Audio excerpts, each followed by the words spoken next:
The session is called Harnessing the Power of Small-Scale Industries for the New Digital Universe.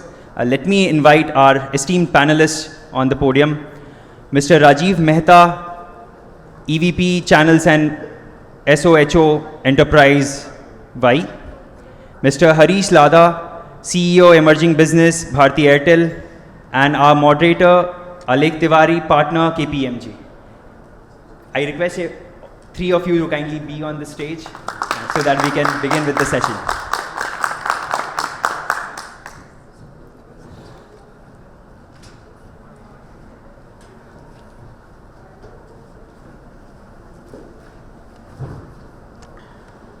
The event has been a really grand success, starting with the launch of 5G devices on day one.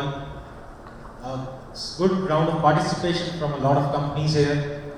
On behalf of KPMG, I am really honored and excited to be part of IMC.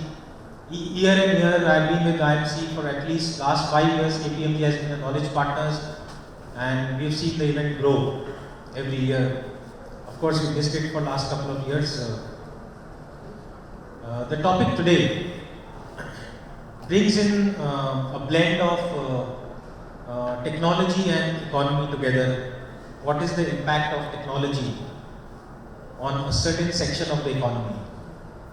The section we are talking about is the section which impacts the maximum number of employment in the country. The small scale industries, or we call it SME, MSME. To give you a context, 30% of the GDP today is contributed by small scale industries. So that's the impact they create in the country from economic impact perspective. Close to 11 crore people directly and indirectly are employed in this sector.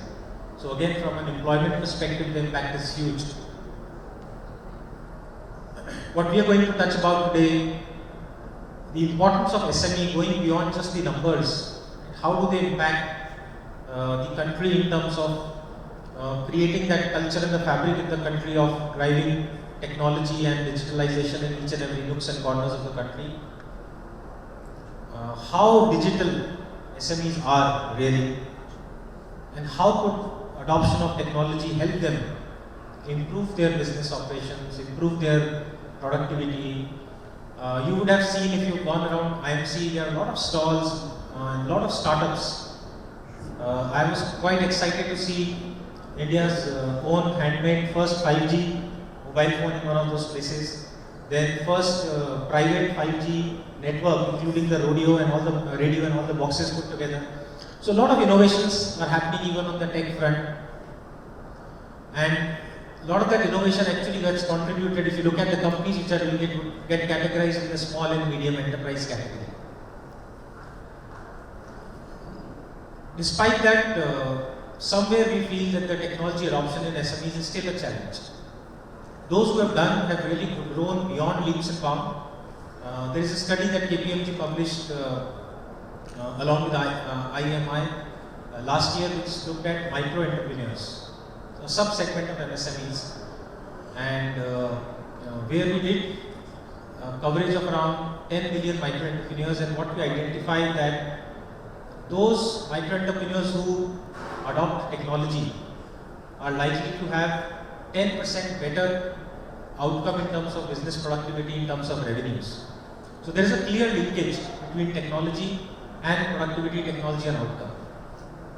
There was a study done by ITU several years back which talked about in any country, if you increase the broadband penetration by 10% of a country, right, that has a direct impact on GDP by a couple of decimal points. So while the impact is very clear, apparently, but still there is a challenge in terms of tech adoption in SMEs. So that's the second thing that when you talk about, right, what are those challenges? What is it that the private sector, what is it that the government, what is it the experience of the leaders and of my panelists today in terms of where the gap is and what could be done to address that gap. So that's the brief context. I'm excited to be joined in by Harish. Harish leads the SMB business at Airtel, And Rajeev has again, he looks at the SME, SMB, SOHO, and has also been part of the government business vertical at V earlier. Thanks for joining, Harish. Thanks, Rajeev. So Harish, we'll start with you first. And you, before telecom, you've done a lot of work on the technology space as well. So of course, for you, SMEs would have been a large set of client base that you would have worked with in Airtel and even before that. Where do you see the role of SMEs, especially in the context of larger organizations, right? Like the Airtel. Where do you see the role of SMEs really impacting and helping the larger organizations co-create a bigger economy together? Hello. Yeah. Thank you, Alekh, for setting the context, and welcome to the team here who stopped by to listen to us. If you look at how SMEs impact Airtel or a large company, you look at it on two sides, right? One side is as helping larger organizations innovate faster, right? So it's very well known that most of the innovation happens at SMEs versus large enterprises, right? Just a lot of entrepreneurs come up with fantastic ideas, run with them and build large businesses. So how can large enterprises like Airtel or VI or others can work closely with the SME ecosystem and enhance those products and take it to market, right? Integrate and enhance and then take it to market. The second part of the story is really how do companies like Airtel build products or solutions which help the SMEs to grow, solutions which are enterprise grade, which are secure, but which are also very cost effective. So in my view, these are the two ways large enterprises can work with SMEs. One as input to kind of enhance the products, look at acceleration of innovation, and the second is obviously drive adoption to ensure that SMBs are more productive, can win more customers, can enhance their operations and grow their business. Thanks, Harish. Rajeev, from V's perspective, what is the contribution of SME in the overall, in the overall B2B play for V today? See, I can't give a specific number because we don't look at segments separately, but I think what I can confidently say is that, this definitely we are more focused on this segment because this is emerging business. And as our Honorable Prime Minister has mentioned that, this Atmanirbhar mission that the country is now moved to. So, which we are seeing the SMEs are, moving at a very, very rapid pace and adopting technology and to basically grow their businesses. Therefore, that is going to contribute significantly to the GDP of the country.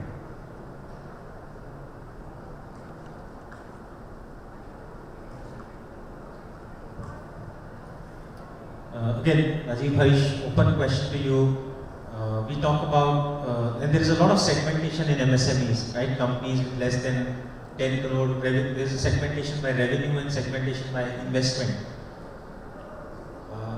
The actual number, if you look at the total registered companies in India, is 60 million, right? 6 crores. Companies possibly employing 11 crores people.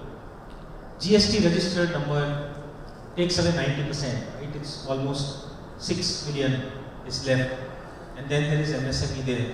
Numbers look huge, but what is your sense of how big the SME base, right, really in India is? And again, it's more of a sense because you deal with some of the largest telcos, so you will have a good sense of from a reach and coverage because probably, in both your organizations you would be probably covering maximum reach amongst those few companies which will have the largest reach in the country. So what's your sense of how big is the real SME base in the country, and how much of do you think is the base which is really maybe tech adopted, right, or who are possibly using technology reasonably, at least some part of the technology they are using? See, I think to the point that you mentioned in the beginning, right, SMEs contributes approximately 40% to the Indian GDP.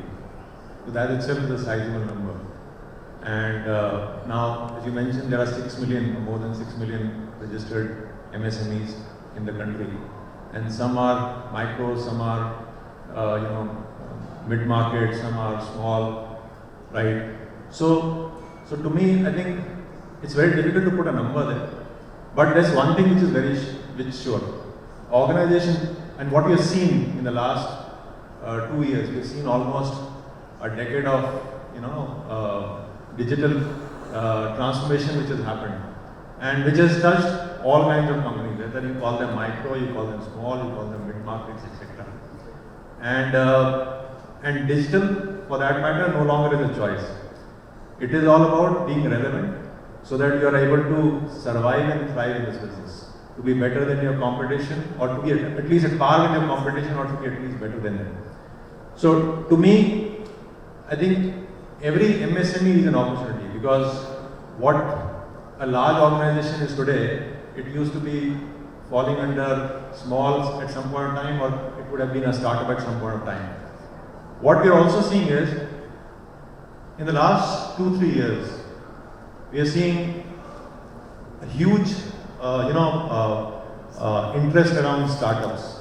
It is estimated there are some 40,000-50,000 startups, but these startups have adopted technology at a very, very faster pace. And as a result of which, these startups have actually gone and challenged old established business models, and they have become number one in their categories. And I think from that perspective, I guess, though the number would be larger, there's 6 million, but the amount of opportunity which it presents in the digital space for us as telcos is enormous. If I may add, and SME is one segment where you need to kind of pull numbers from different sources to try and match that. So let me share a few numbers, and then we kind of talk about where the opportunity is. We talk about 63-65 million SMEs in the country today. This number is expected to go to 200 million over the next 3 to 4 years. You look at number of SME, number of organizations filing for GST, it's supposed to be 10 to 12 million, or at least registered for GST is 10 to 12 million. You look at number of organizations to MSMEs to whom banks are lending, that number is about 3 to 4 million, right? You look at a number of saying how many organizations in India have adopted productivity software, right? That's about 8 to 10 million, broadly, right? And then there are, if you really look at a number which says how many SMBs can you see are really digitally capable and really strong, good digital capabilities, that number is less than a lakh, like 50-60,000 SMBs, right?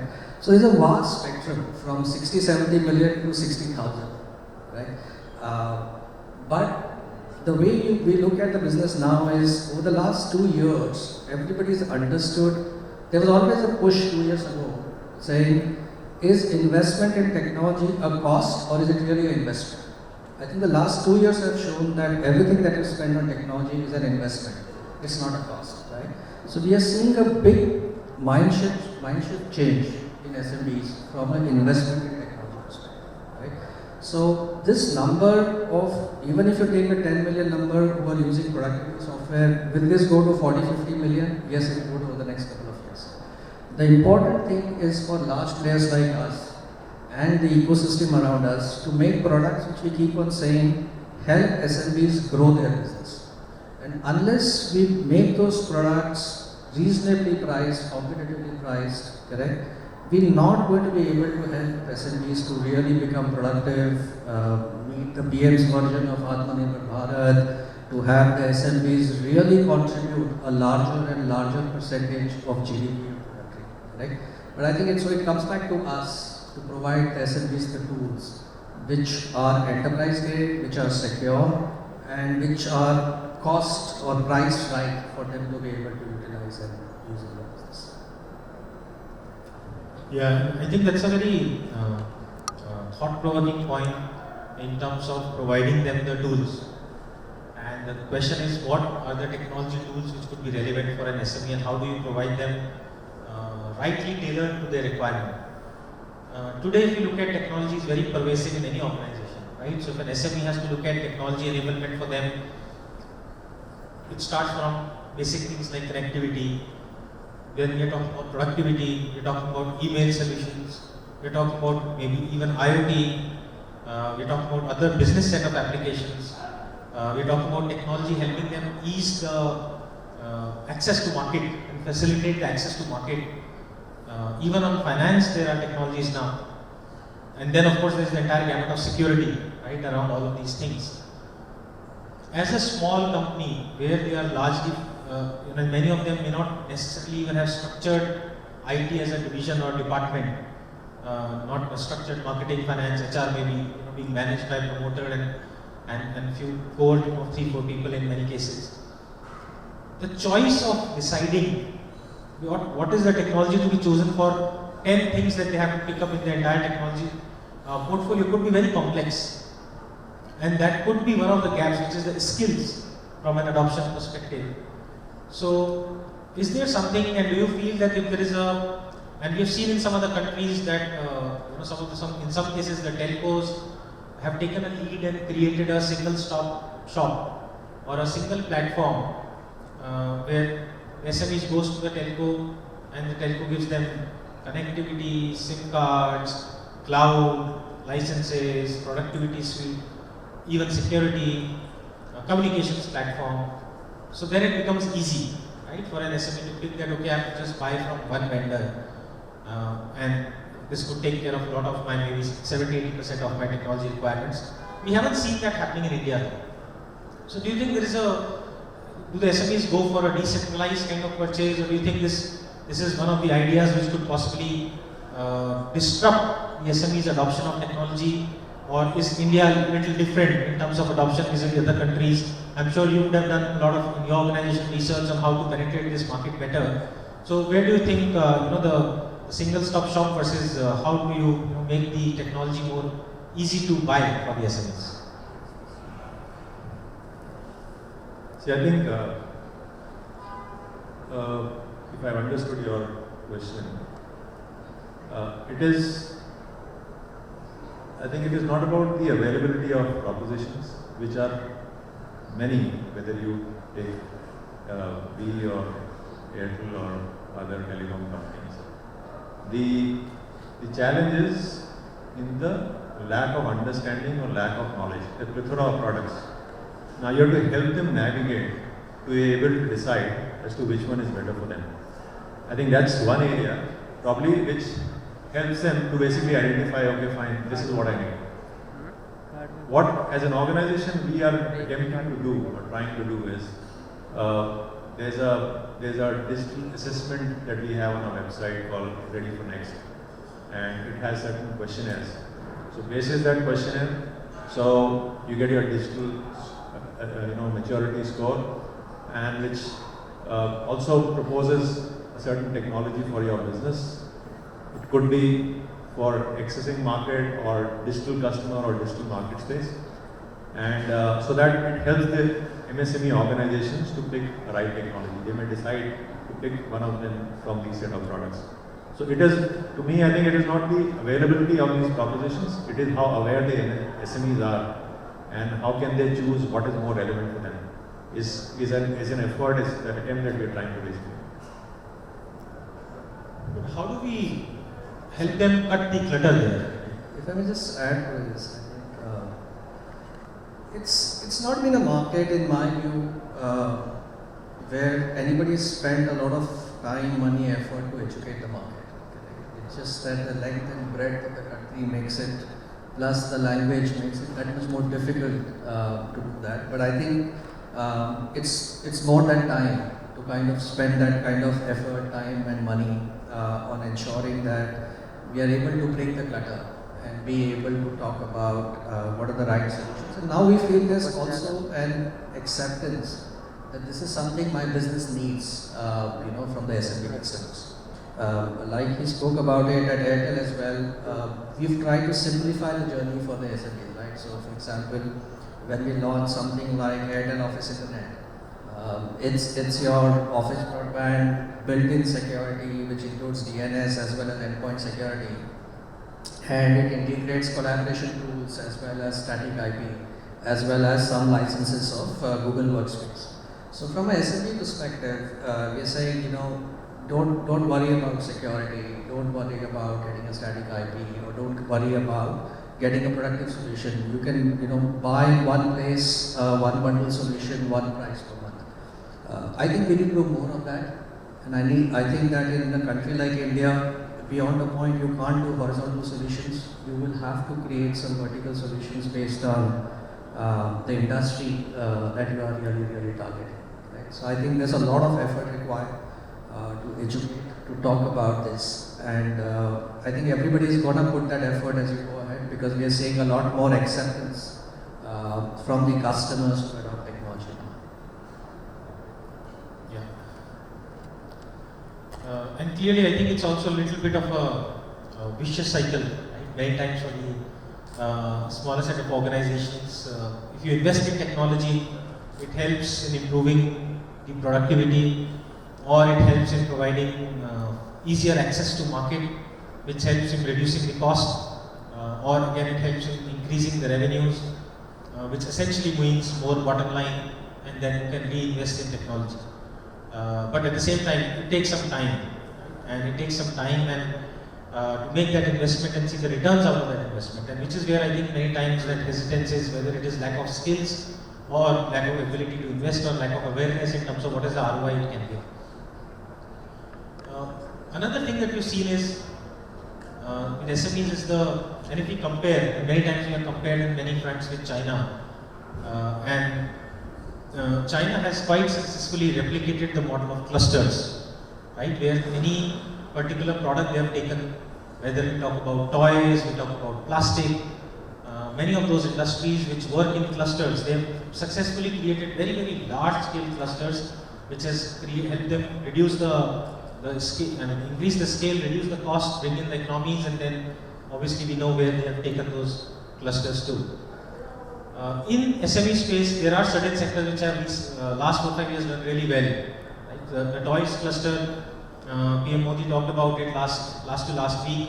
It has grown from 83 crore revenues almost 10 years back to around 300 to 400 crore revenue 3 years back. And in the last 3 years, it has grown to 2,600, close to $500,000 of overall revenue that the toys cluster, largely exports, both exports and domestic market is driving. But we haven't seen the same success across others, whether it is rural products and artisans and handicrafts and many others. Where do you think the SMEs in India lack in terms of their ability to scale as compared to the likes of China or others? Look, my view is slightly different on this. My view is that China started much earlier than us, 15-20 years ago.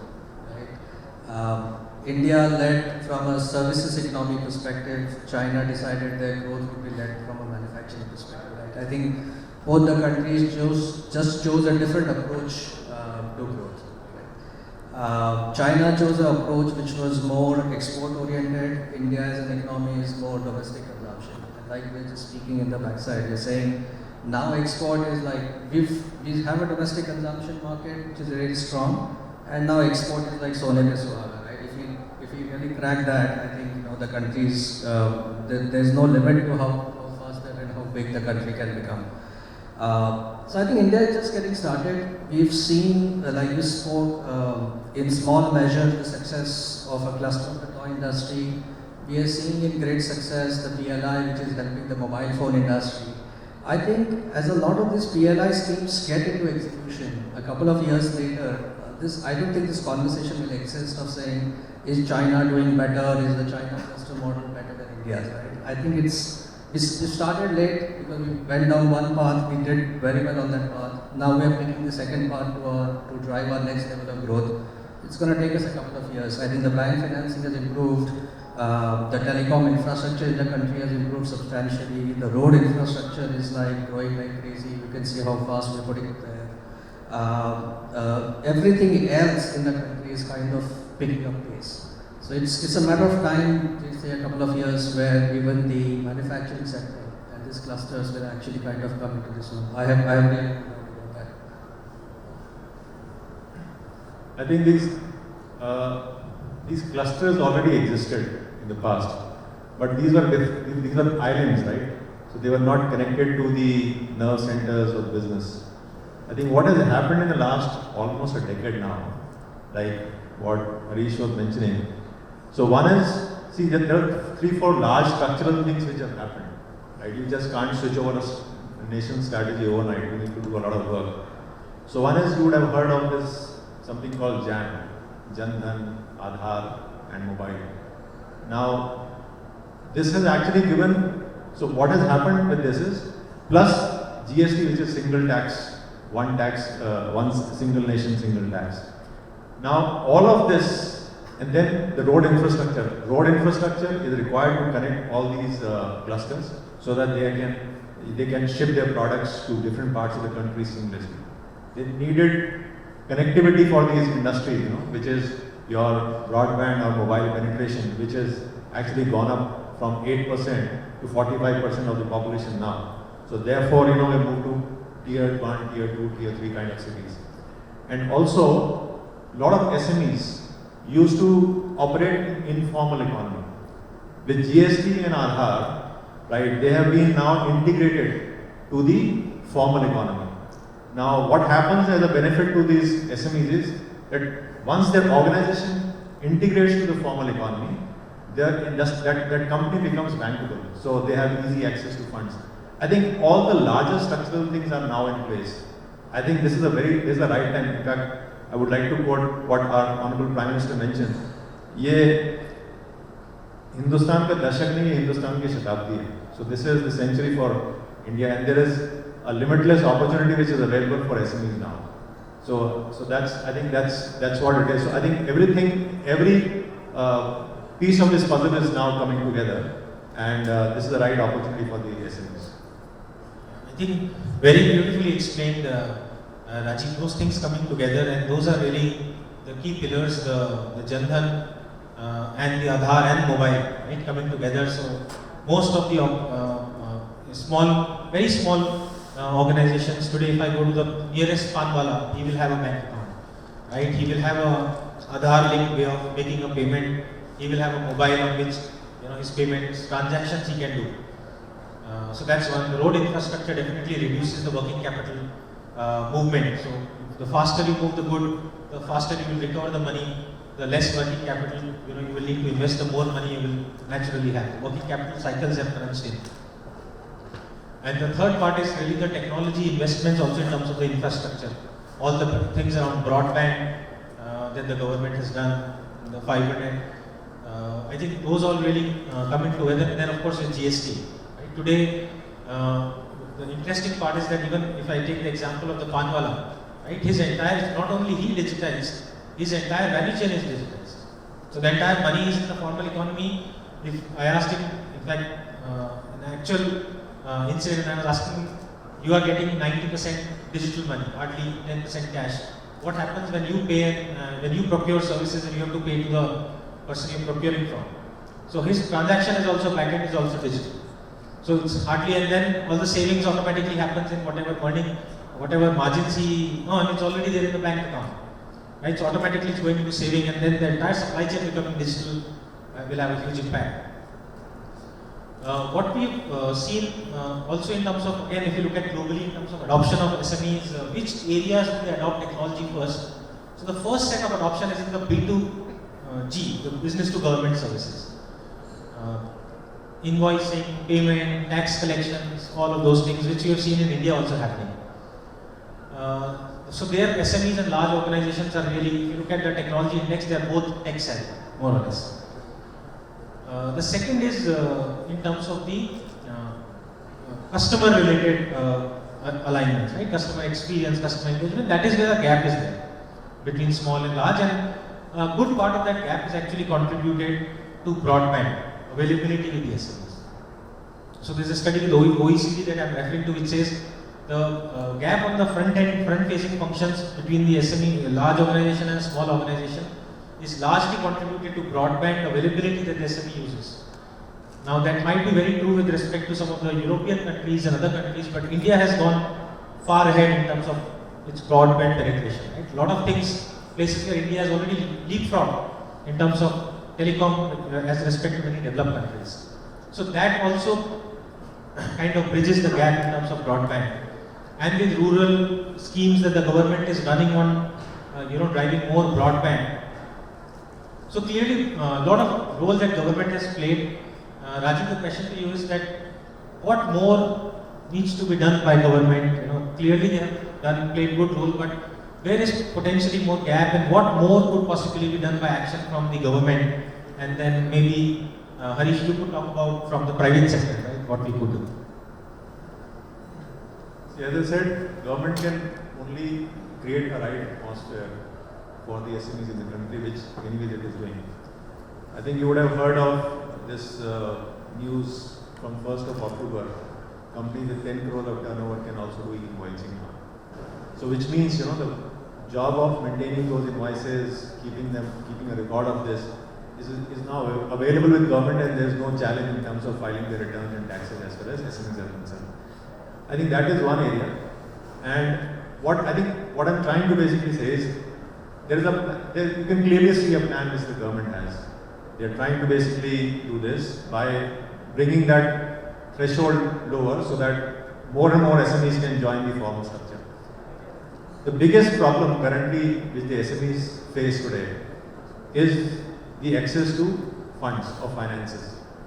And also, the other challenge is, what they face today is the payments, because these companies are vendors in a lot of, in the B2B space, they are vendors to large organizations or corporates, or for that matter to the government also. I think government has also come out in that space itself to help MSMEs, because if there is a tender for 200 crores, so there'll not be any global tender for 200 crore kind of opportunity, which gives a good platform for SMEs to participate.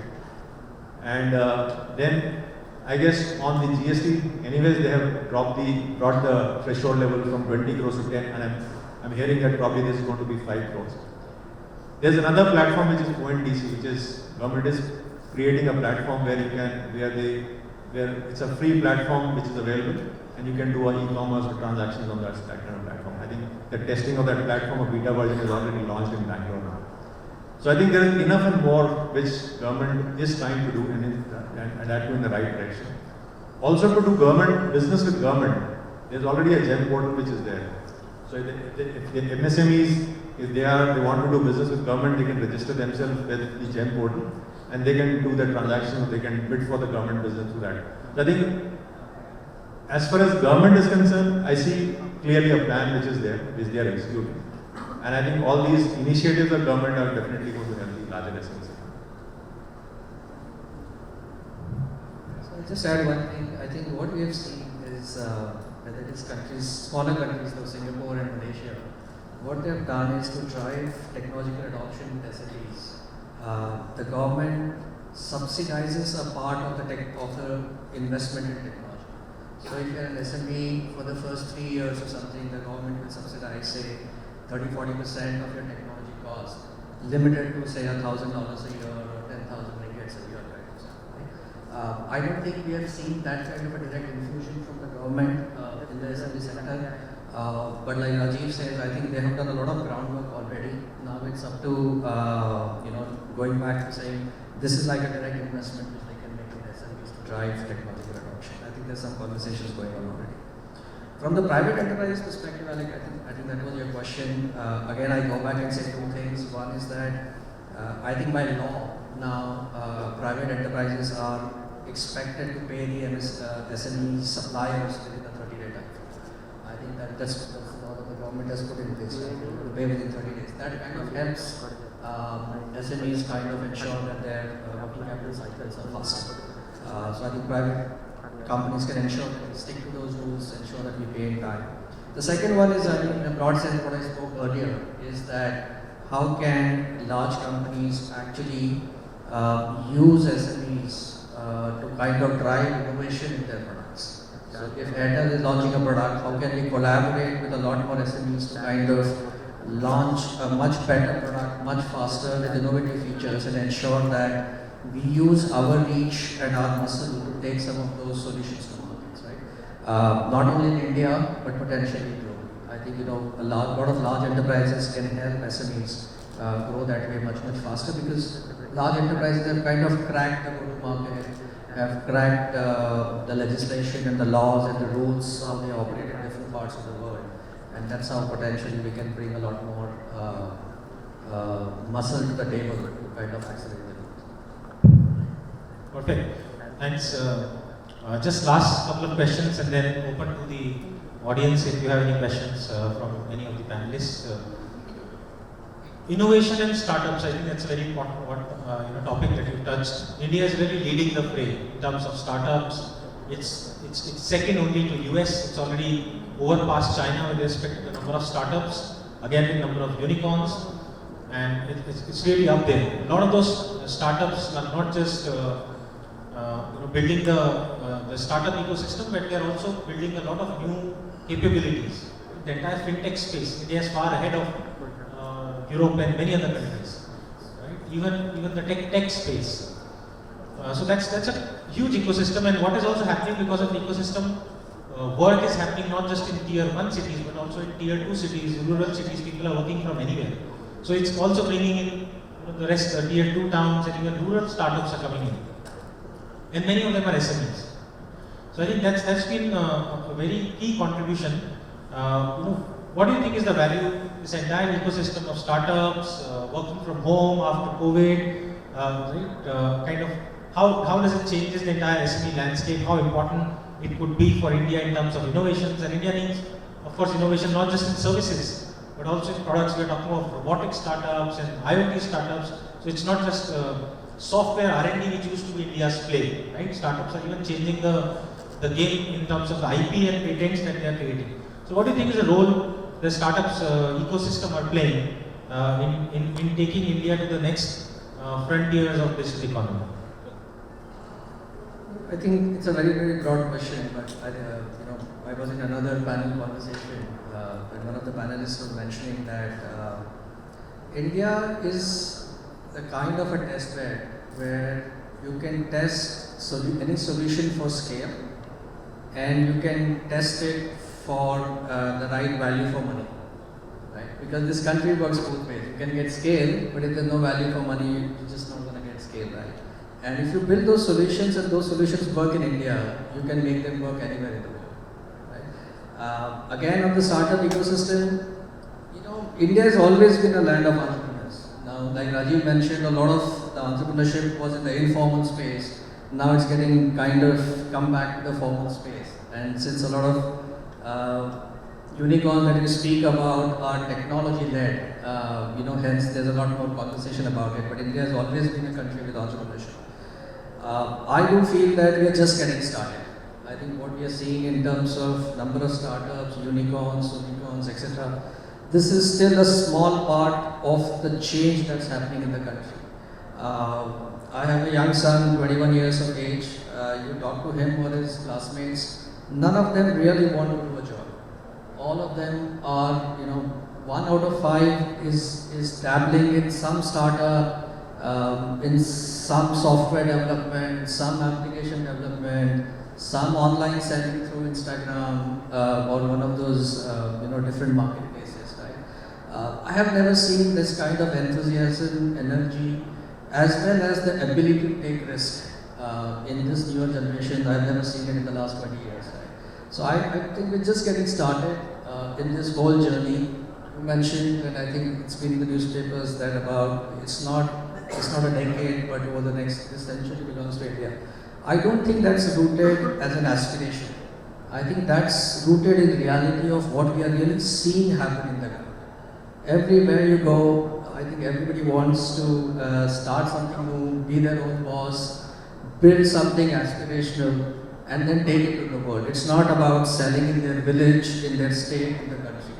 You talk to anyone today, they say, I'm building for the world. Right? And that's a big, big change we are seeing. And like I said, I think we're just getting started. We are nowhere close to the finish line. I think what we have seen in the past 8-9 years, and what we are going to witness in the next 4-5 years, that's the opportunity for us. So we were like 700 million smartphone users, which is going to be some 1.2 billion smartphone users by 2030. There are roughly around 800 million broadband or mobile internet users. This would be more than 1.2. There are a lot of people who will move to the urban areas, right? So 40% of people will shift to, or those places will become urban in nature, right? So that's the consumption story of India. So what I'm trying to basically say is that there is enough and more opportunity which is available. And is this opportunity only available in the tier 1 cities? I guess I'm sure no. I think you would have already started seeing, the larger cities are anyways populated, they are full, they're bursting at the seams, and people would want to go to smaller places. Why? Because for larger organizations, the real estate in these metros are basically expensive. But if you move to a smaller place, you open a warehouse there, and maybe a manufacturing facility which is even at one-fifth the cost. Because anyways, the road infrastructure is fantastic. The railways is also upping the game. So I think that presents a larger opportunity in tier 2 and tier 3 cities also. And as the industry sets up, so for example, mobile manufacturing, what Prime Minister was mentioning yesterday, from 2 mobile manufacturing facilities, now there are more than 200, and in fact from net importers we are now net exporters. So which is going to develop a larger ancillary units for these large manufacturing systems, and these manufacturing system ancillaries would be in and around these tier 2 and tier 3 cities. So I think from that perspective, I see there's a big opportunity even for tier 2 and tier 3 cities. Thanks, Rajeev. Clearly, I think mobile manufacturing has been a big success story. India is already net exporter in mobile manufacturing, and it's across the value chain, right? It's not just the end assembly. And with the PLI scheme and others, we are hopeful that consumer electronic products, consumer durables, even telecom products are also going to see that disruption in the next coming years.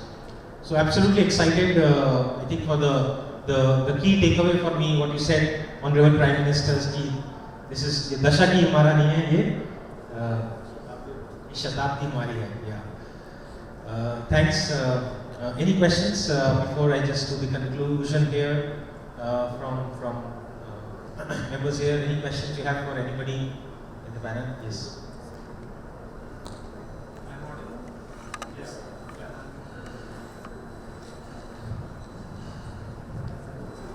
Good evening.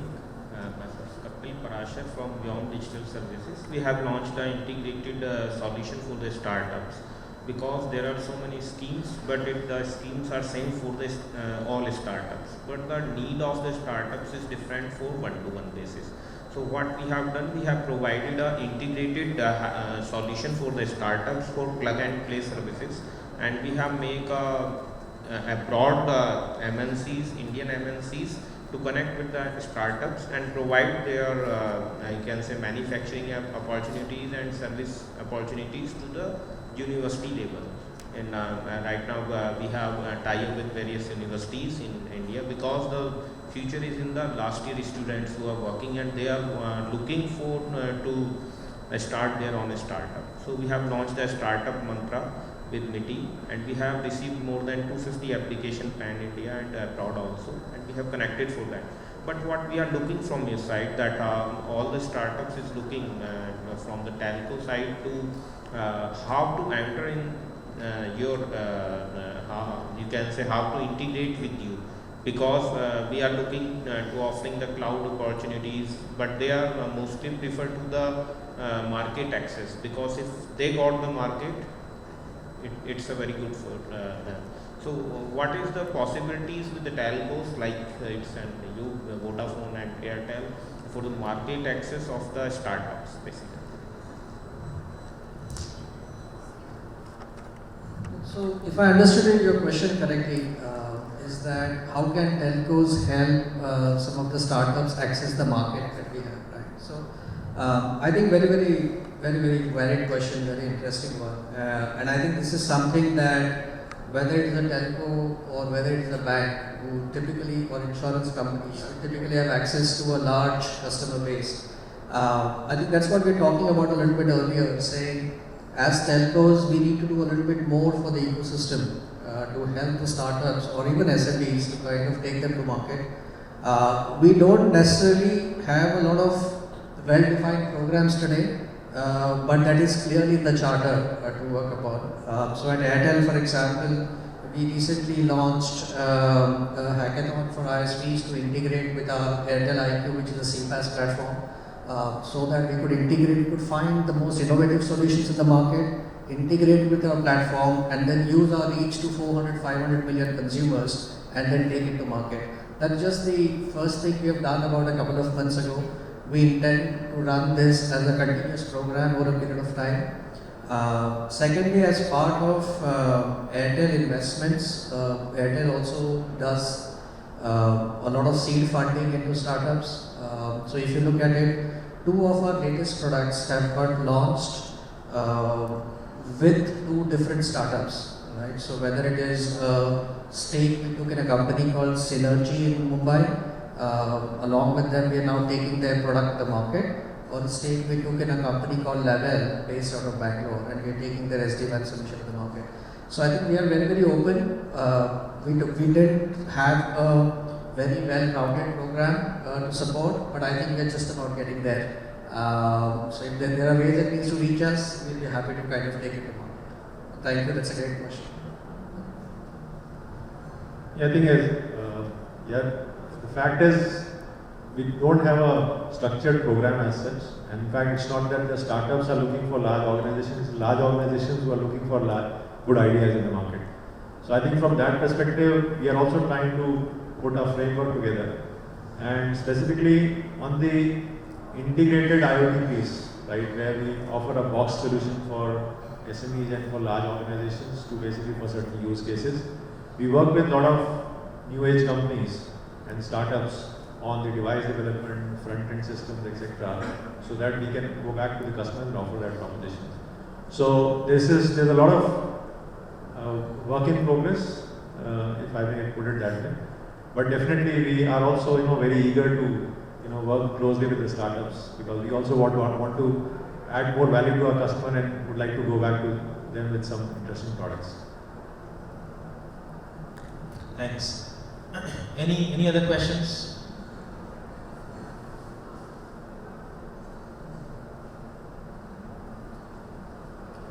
Okay, I think with this we come to a conclusion of this session, as well as the conclusion to the more or less the 3 days of IMC. Of course, there is a 4th day tomorrow as well, but I hope you all enjoyed the session and enjoyed the IMC. Thank you so much, Rajeev. Thank you so much, Harish, for your time and the valuable inputs. Thank you everyone for being part of this session.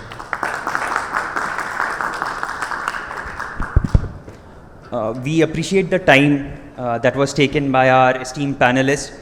We know the size of the audience doesn't do justice to the stature of our panel, but we really appreciate your sportsmanship for delivering such an amazing session. We request Alekh to present a small token of appreciation to our panelists.